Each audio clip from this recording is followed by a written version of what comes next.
I'm about to whip up some Raw-nola, so I'm going to show you guys how I do it. I haven't made this in a while. It's kind of like a colder weather thing for me. And so first what I did was I soaked a bunch of buckwheat groats. So I'll show you what they look like. So I have these raw organic buckwheat groats that I buy at the health food store from the bulk section. And what I do is I soak them in water in the fridge for at least overnight. And these ones soaked for about 2 nights. Sorry, my dogs make the craziest sounds. These ones happened to soak for 2 nights, I think, before I actually did something with them. And then, so after I soak them, then I rinse them. If you hear some pitter patter, that's just one of my dogs.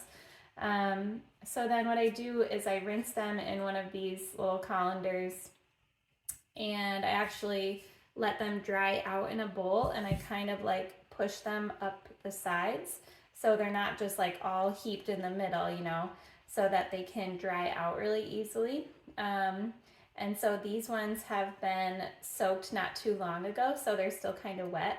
I think I'm gonna dry them out on a little towel and just see if that helps it. I feel like it's probably better if they're dry, but not necessary. It's okay, I think, because it'll just go in the fridge, and there's moisture and everything else. So you don't need a dehydrator for this at all. I don't even have a dehydrator, so yeah, so it definitely can be done without a dehydrator. And I'm not sure why that dog is crying. So I am just letting these dry out on this towel while I prep everything else. Ideally, you want a food processor to be able to make some Raw-nola. These ones are so sprouted. I should show you guys. So these buckwheat groats sprouted for 2 days. So the little tails are very long. You don't need them to be that long. Just you know, just pushing out is good enough. Okay, so to my food processor, I'm gonna add a bunch of pitted dates. I think I have about 6 pitted dates here. And then we're gonna add a bunch of coconut flakes. And pecans. I really like pecans. And I have some extra pecans from a different bag. These are kind of like the crumbs. And then some pumpkin seeds, pepitas, a good amount. A little bit of sunflower seeds. So usually I add some kind of a nut butter. I really prefer just the plain peanut butter in here, like the kind you get at the health food store that doesn't have any salt or anything else in it. It's literally just peanuts, but I'm out, so I'm gonna skip that today, but I highly recommend it.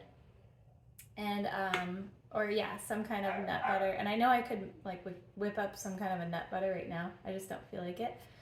I'm gonna let my doggy in. But really the nut butter just helps everything stick together. So I'm gonna use a little bit of maple syrup. That's what I use normally anyway. So I'm gonna add a little bit of maple syrup. Probably like 1.5 tablespoons to 2 tablespoons.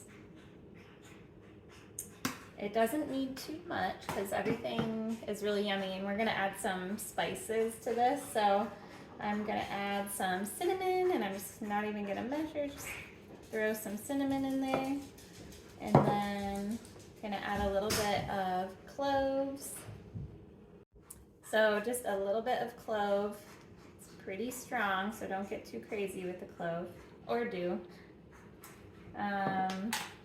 I have never added vanilla powder to this, but I don't see why not. So I was just looking at it while I was getting all my other spices out, and I thought, of course, I love my vanilla powder. A little bit of ground cardamom, just a little bit. And then nutmeg is the most fun spice to put in things because then you get to grate it. I really prefer to grate my nutmeg fresh because it's so much stronger that way, and it just smells so good, and it's really just fun to grate. So just grab a little lemon zester, grate your nutmeg, and you don't even have to clean it after. It's, you know, it's not even dirty after that. So okay, and then I'm gonna add my buckwheat sprouts that are semi-dry. They still kind of have a little bit of the slime on them, so I'm a little bit worried, but yeah, I'm gonna try and dry them a little bit more with another towel.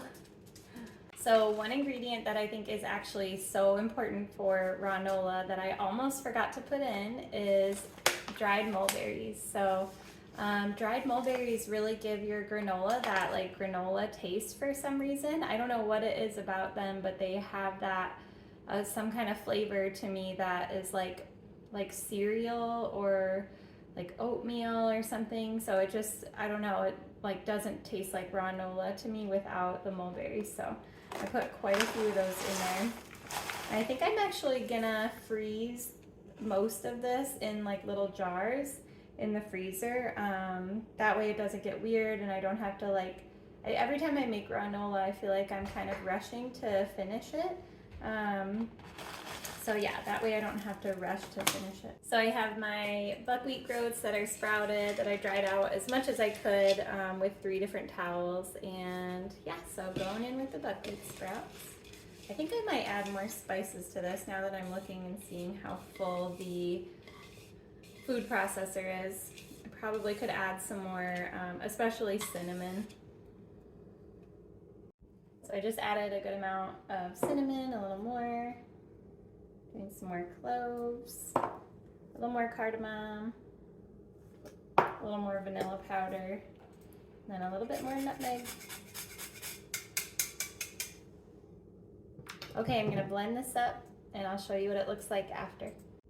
Okay, so this is how it turned out, and actually it's usually not this mushy.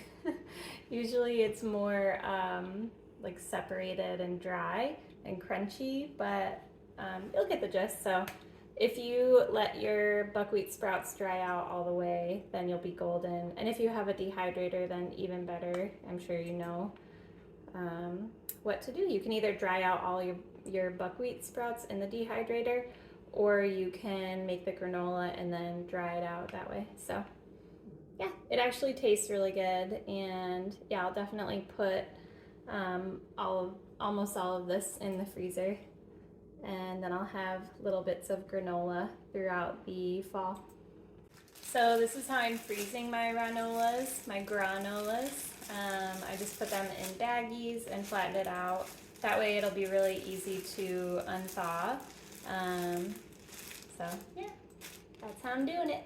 Thank you so much for watching. I really appreciate all of your support. If you could please like and subscribe, that would be so amazing. I have more things coming. Bye. It could also be called Granola. Why is nobody calling it Granola?